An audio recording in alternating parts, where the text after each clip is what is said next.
everyone knows GBS for the Zero and the sports cars we make, but there's the other side of GBS where we get involved in quite a few different engineering projects on various cars. This is one of the projects, so it's a 1990 Lotus 102 with the Lamborghini engine that raced in period, that we've been doing a full restoration, rebuild and re-engineering a few parts for a customer.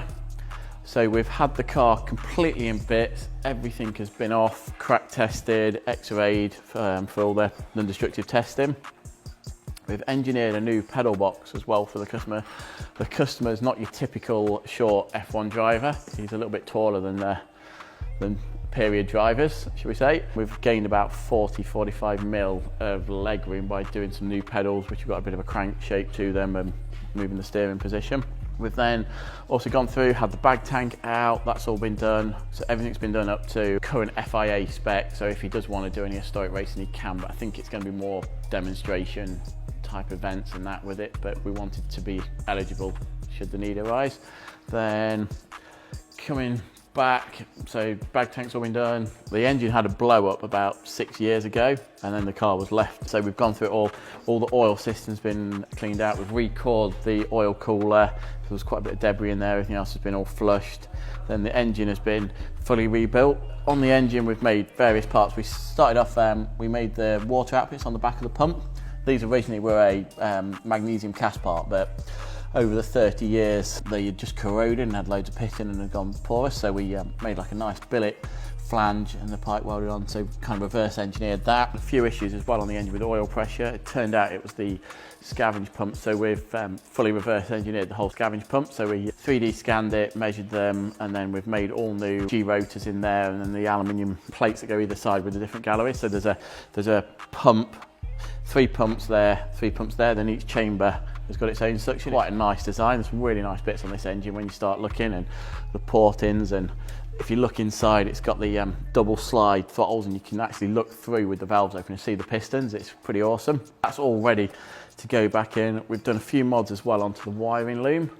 So it's running the Life F88 ECU that we actually run on the Zero as well. So we're fairly familiar, but we've actually learned quite a lot more because this is taking the ECU to its limits more. So we put some brake pressure sensing, so should the throttle ever jam and there's brake pressure applied, the engine will cut. So it's more to add that element of safety. We're monitoring a few other things on the engine like coolant pressure and that, so if there's a leak or anything happens, it'll cut it down to save it because it's quite a valuable lump. It's, I think, going to be the only one in the world running currently, so it's pretty unique. Then that goes on to the gearbox, which is quite a unique gearbox for period. The way it changes and that, it's very similar to a modern F1 box, other than it's a manual, so it's probably the last of the stick shift F1s really. It was of the era where things started to change and get a lot more complicated. Again, we've had this all apart, test everything. We did actually find a crack on one of these bell cranks. It was right the way around, so yeah, had everything not been tested, that would have been quite a catastrophic failure.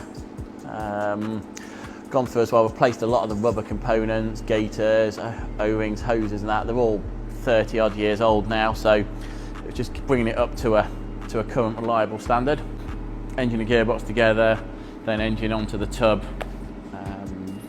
start getting all the gear linkage, connecting everything, and then start commissioning the systems as we go.